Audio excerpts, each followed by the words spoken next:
Welcome to Total Freedom Radio with Rina Lynn, the show that's all about raising the bar of knowledge, healing hurting people, and spiritual warfare. I've got a great guest tonight I can't wait to introduce you to. She runs an organization called Blessings Are Miracles, where they help in emergency situations with food, and I'll let her tell you all about that. I want to introduce you right now to um, Trisha Knaff from Robertsville, Missouri. Trisha, why don't you tell us about yourself, about Blessings Are Miracles, what it is, why you started it, just whatever information you want to give. Blessings or Miracles was really inspired behind the community helping me in my time of need. Um, my dad actually, God rest his soul, he did pass away last year, but he shot at my husband and myself while I was pregnant with my twins. And we ended up in a hotel, and I had 2 weeks left until I was getting ready to. My friend found us a place that we could afford, and we moved in, and we literally had nothing. So I put on like the local free sites or whatever that we were in need of these items, and the community completely furnished my whole home, even with enough, I mean, baby supplies that even after they came home from NICU, because they were preemies, they were twins, but it was enough to like take care of them. They gave us TVs, couches, beds, everything. And when the kids started growing out of stuff, I'm like, well, I got to give back. So I decided I was going to make a free Facebook group, and I just called it Blessings or Miracles because everybody always says it's a miracle this happens. And I'm like, no, wait, that's a blessing. That's a blessing. Think about it. It's a blessing too, you know? And that was really what I felt. I just felt that was a great free Facebook group, and it grew so fast. Within a year, we became a nonprofit. We do a free annual community barbecue. Everything's free. We've delivered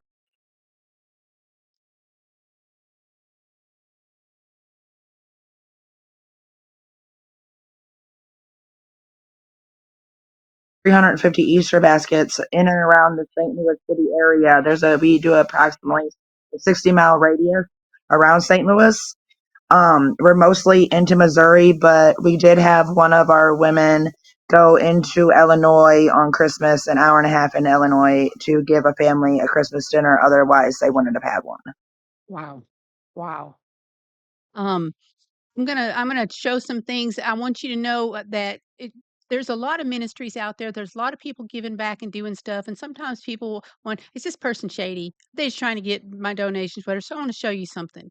I'm a member of a business group called Alignable, and this is Trisha, and Blessings Are Miracles on there. She is highly recommended as a nonprofit there, and not only that, last year she was voted the local business person of the year in her area. So you guys give her some credibility here and listen to her. She's doing a great thing. Trisha, I was looking on your website or the information that I got, and it says that you're committed to promoting resilience, compassion, and community support during challenging times. And I absolutely love that you're doing that. I love that. It also says that your mission is to empower individuals and families facing diversity, providing a lifetime of hope through community driven initiatives. What does that mean to you? How do you provide a lifetime of hope? Do you give them ways to live differently so they don't need help? Do you teach them to come back and give more people help after they've got it? What does that mean to you? Well, both those things that you stated are true. What we want to do is not only give the person the help that they are in need of at the time, we want to give them the resources and, the connections, things like that, that can get them to the point where they are able to take care of themselves and be able to potentially give back to the community, even if it's just, hey, this resource worked for me, try it, you know? And, one of the things too is that we have in our Facebook group, it's completely free. That you can't exchange money. There's nothing money exchange, nothing. I mean, if you got to go mow a grass for free, that's what we try to figure out what we're gonna do. We went and dug a lady out of the snow one day. She was snowed in and she got stuck, and me and my husband went and dug her out with a shovel. But we have a great Facebook group, and we have an awesome, like, it's a chat that comes out of it, and we are literally very supportive.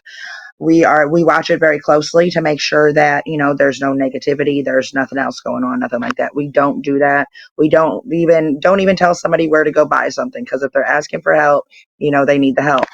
Um, but we support them through that, and we just don't help them at one time because we're like a huge family and we're growing, and everybody's like still together and we're one. And when somebody's going through something, we're like, okay, we got you, because like a lot of people that are in need too that we've noticed are have limited to no transportation.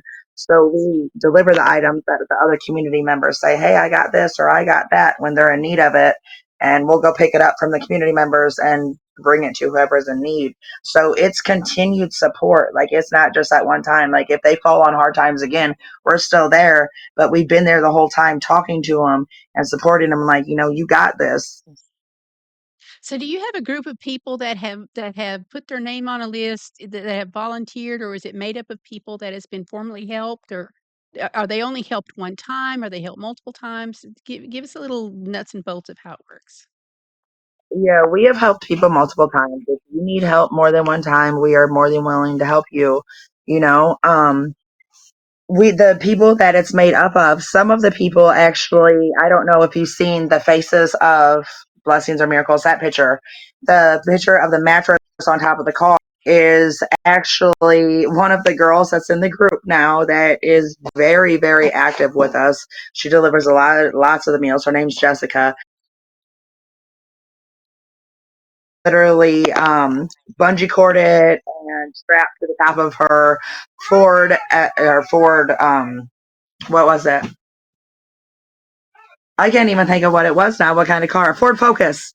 And she literally had it on top of her car, and that's how we got our bed. So that whenever the kids came home, we had our bed, and then we had their little bassinets at the end of our bed. But at the time, we were sleeping on a couch that was given to us, and it had a bed inside of it.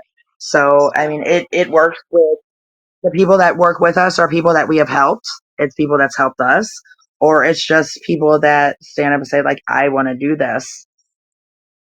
So do as people watch what you're doing in your community, does it inspire them? And I will tell you, I've got a lot of pictures that Trisha has sent me, but every time I click into one, the audio goes off. And I don't know that it's recording it or not recording it, but I'm afraid that we'll miss what you say, so I might not put the pictures in there, and I absolutely apologize for that. But It's are you okay. getting recognition that people see, "This is a great thing. I wanna go help." Yeah, I post a lot of things. Like when we go and fill the small food pantry boxes, I post like, hey, we filled this one, or don't forget about this one. We got this one because there's another group that works around us too, and does things.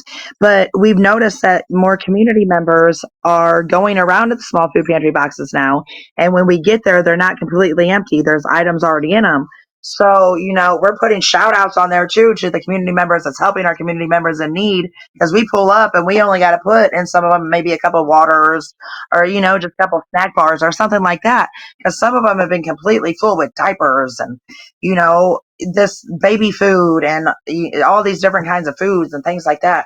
So it's really amazing, the support. I mean, the support is absolutely amazing within our community. I wouldn't ask for anything better. When the tornado went through in Villa Ridge, which was right up the street from us, we actually got damaged right outside this window. Actually, me and my daughter were sitting at this window, and the whole awning tore off right outside the window. But when the tornado hit there, and we went and started helping in the one of the main little subdivisions that were hit, it was unreal, the community support and everybody that was coming to help, and I'm not leaving, and all the donations that came in and stuff like that. Like, it was absolutely amazing. I'm gonna ask you a question. I may get in trouble here. I always push through anyway. In America right now, there is a lot of strife between racial groups, between religious groups, between different types of people. Do you find that that has a impact on you, or is it's not even an issue in your area? It is a huge issue. There are a lot of um still, what would you say, prejudiced people, racist people in our area. And I don't I don't really care for it. I mean, I'm married to a black man, and my children obviously are mixed. So And the places that we go up in St. Louis and we do a lot of stuff up there. And I've never really had issues like at any events or anything like that or anything that we've done where it's been because of white or black or, Hispanic, anything like that. But there is still in our communities a lot of racism and just different, you know, that like the community come together to help the people in North County when they got hit by a tornado. It was all the community members out there helping.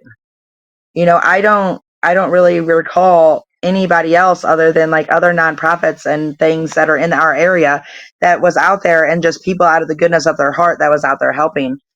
There just wasn't, none of the officials that you would think that you would see out there. It was just more or less the community members that didn't want their other community members hurting. Need has no color, and I'm a Bible teacher, and I've always taught from years back that, Noah had 3 sons. There was a couple, and there was 3 Mhm. sons. They had 3 daughters. And all of us go back to we're all cousins, if you will, and that has no business in our world. It has no business in a place where you're helping people, where people coming together because the tornado comes through, your baby needs diapers. It didn't matter what any of that. So I love that. But one of the things you've got on here is that you envision a world where every person, regardless of past struggles, has the opportunity to rebuild their lives with dignity and compassion. How do you give them that dignity and compassion? Well, I actually, like I said, I talk on TikTok and I'm going through it right now. I literally yesterday just completed my high set. I'm going to be 40 years.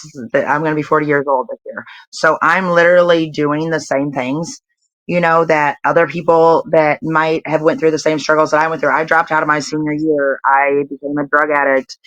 I was in and out of jail, rehab, all that stuff, and but after having my kids and making this, this nonprofit going on and stuff like that, I show them that like this is where I've been and this is exactly what you can do if you just set your mind to it. Like I'm 40 years old and I just graduated high school. Like I don't get to walk till next year, May of 2026. But hey, I'm going to be 40 years old. I graduated high school. So it's like you got to show them that you're there for them. The one lady, another lady that's really involved with the group, she got out of a domestic violence situation and she thought she was going to have to get rid of her dogs and lose her house and moved in with her sister, or not her sister, her daughter, and all that stuff. And we taught her that we gave her the resources she needed to stay there and it was okay to be alone and have your pets and you don't got to have somebody else there with you and you're strong enough. And she now has her own place. She has her pets. She didn't have to get rid of them. She's still not with them and she's still we talk to her still every day. I talk to her every night. Like that's one of my good friends. I love that. I think it's great when people go back and get their education. My mother actually got her GED in her 60s. And at 48 years old, I Okay. finally went to college and graduated at 50 with an associate's degree in business and accounting. And just this week, if I can find the picture and hope it doesn't shut it off, like the other ones did, is I got my QuickBooks Pro Advisors tab. And so I will be picking up bookkeeping clients. If anyone wants that, call me or excuse me, contact me at askrinalynn@yahoo.com and we'll see what we can do. And I think that's great. Give me just a second to acknowledge my other sponsors. It'll be about, I don't know, maybe about a minute and a half, and I'll get right back with you because I got a great question to ask you. And while we're talking about my business, let's just go ahead and talk about my insurance business. Help support this show while protecting your family.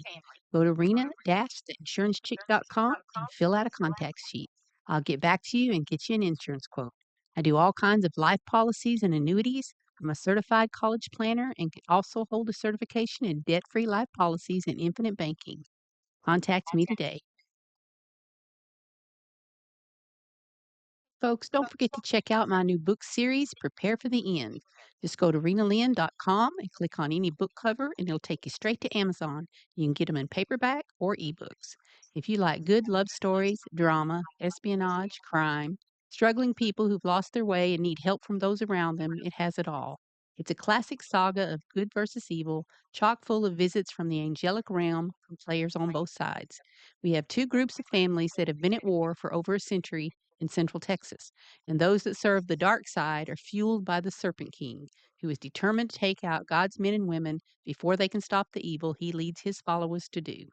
Each side is determined to represent their God well, and as in Old Testament times, sometimes Jesus himself makes an appearance to speak to his faithful followers and call them to task for end time events. People shockingly change sides, and it's a race to see who will make it through to stand before God and hear, "Well done, my good and faithful servant." Go to rinalynn.com and help me get God's word out through my characters and their struggles to understand why they are so attacked. Send the link to your friends and help me be successful at the task that God's given me. While you're there, leave a donation to help with publishing and radio costs. A good way to do that is with a one time donation, but also you can set up a small monthly recurring donation that I can count on to make sure I can keep the new books coming. Sometimes they're delayed while I save the funds. You can also click into rena-thatinsurancechick.com, send me a contact form, and I'll get you an insurance quote. I have an A+ accredited Better Business Bureau rating, and everyone needs the products I offer. Drop me an email and share your story or your job. It helps me get the characters authentic. If you love healthy food and supplements, find the USDA organic green and white emblem on my website. This is my affiliate link and it'll take you straight to the Brighteon.com store. This is the Health Ranger store, and all of his products are tested, and it's where I get items for myself. You can also find a link on my videos if you go there to watch them. Thanks for supporting my sponsors. All right, we are back with Total Freedom Radio with Trisha Nash.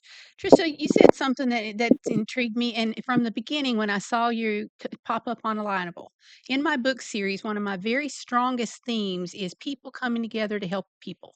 There's a theme of child trafficking, human trafficking, where they have a Texas task force that they join together, a whole group of families that's joined together for other reasons way in the past, and that comes out in later books, but rescuing people and taking them from those places where they've been. I've even got the book I'm writing now is the ones that have been trafficked have been born into it, but they were born to die. So they were never taught to read, they were never taught colors, they were never taught numbers, they were never taught anything. So they've got this entire enormous learning curve just to become what we would call normal, if there is such a thing. So, one of the things that you said that totally intrigued me and that you do is that you bring people and you give them that dignity and compassion. You believe in the strength of the human spirit to overcome obstacles.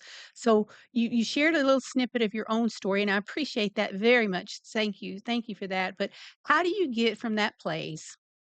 Okay, you're bound into a lifestyle, you're bound into a habit, you're bound into what that habit does to you, and now you're graduating. Where is that defining line that one day you go from this side of the line to that side of the line, you go, "I'm gonna do what it takes to change my life." And what do you tell other people that gets them to that line? Well, what got me off the heroin was I was pregnant with my first daughter, and my husband is actually from Texas. Okay. And I checked myself into the hospital. Whenever I found out I was pregnant, I told them I was a heroin addict. And as soon as they shipped me across the state into a psych ward, and as soon as I got out, I literally drove straight back down St. Louis and got some heroin. Because my husband decided that we were going to go to Texas to a town of like literally 200 people, but I think they counted the cows too. I really do because I don't know where these 200 people were, but that's irrelevant. So that's what we did. We started driving from St. Louis to there, and it sucked because every exit I got sicker and sicker. But like I knew if I miscarried or if I OD'd or whatever, my baby died, that would be murder in my eyes. And we fight against fentanyl now. That's one of the things we do protests about. We are very strong about the fight against fentanyl, and that would have been murder in my eyes. But in the court side or at the hospital, they would have just let me go. Like it was nothing. But if you sell it to somebody and they OD off of it, then you go to jail. So I was kind of confused on that, but still, I couldn't live with myself for killing my daughter. So we went down there. I had my daughter.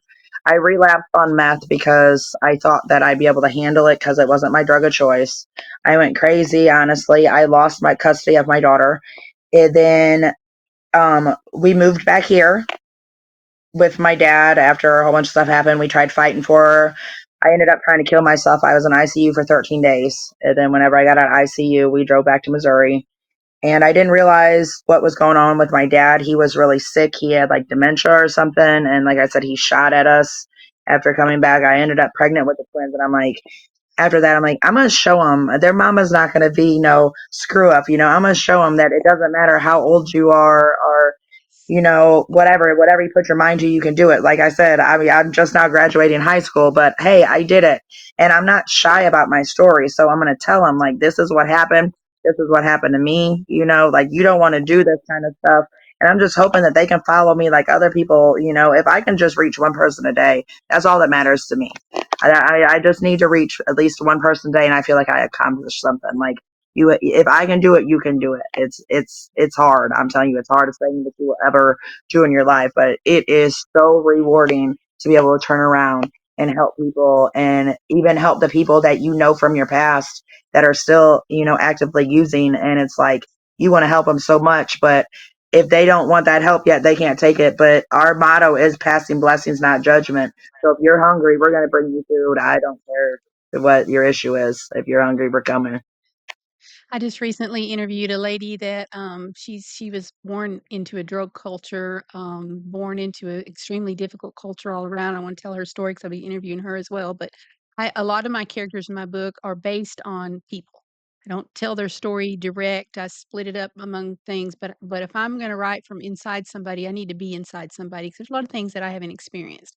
But one of the things that she shared with me is that at some point she had to get away from the people that she always hung out with, and that was what she said that was one of the hardest parts because they were her friends. But she also knew that if she was gonna be with them, she was gonna do what they did, and she couldn't do it anymore. So did you have to do a complete people change in your life, a area change to get away from it, or you just had that inner strength that you were okay that you could do it? He moved me to Texas And so in that that was little that was town the reason. where I knew nobody. And I couldn't do it. I honestly couldn't do it. I'm not gonna lie. I couldn't do it here because everywhere I went, that's all I knew. So, and when he moved me down there, literally, we didn't even have a car. We went down there in a rental car, and we walked to get our mail at the. It was they didn't deliver mail there. They just put it at the post office. I mean, we were like back in the '80s. There, it was so crazy, but it was one of the best times of my life because we didn't even really get phone signal there. So it was just me and my husband, and just pregnant with my daughter, and I was just doing so good. It was just awesome.